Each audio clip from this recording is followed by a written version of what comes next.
So when I moved here, I was still taking pictures, and I'll never stop, I guess. I take pictures constantly and faster and faster.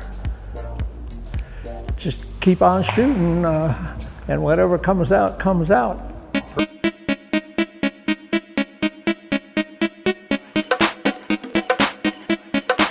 When we were painting on cave walls, and those guys really wasn't trying to create art, they were trying to make magic. I just like to make it, and I've been lucky that there's a lot of it here in Amarillo and scattered around the Panhandle and the public places. But I knew though that it's inspired a lot of younger artists to think it can happen here. At one time, people believed we had to go to at least Taos or Santa Fe to find art. Now they're recognizing local folks here produce a lot of art that is sold in Taos and Santa Fe.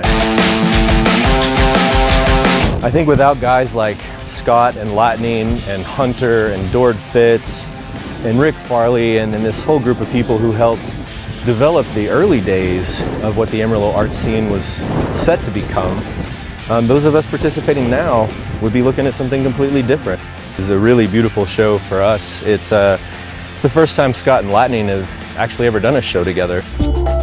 In the 80s, I believe, I came to town, and I hit on Lightnin because we're both a couple of flakes. Hunter Ingalls pulled together this thing called the Lost Circus. The Lost Circus is Hunter Ingalls' brainchild.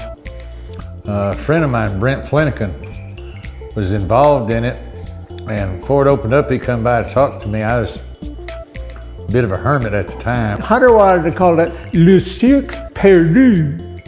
And I says, you can't use a name like that in Amarillo. Nobody will say the word. Nobody will attempt to say it. I do some serious pieces, and I'm serious about all my work, but most of it's a bit on the sarcastic or poking fun side of things. If I see people smiling or scratching their head, I know I did my job. I had no idea I had so many pictures, thousands and thousands. Some of them are going to end up in this show, of course, and hopefully people will buy them, maybe. I've known Scott for, I think, about a decade now, and Hunter introduced me to Scott. The more time you spend around each other, the more you do start to impact each other's work.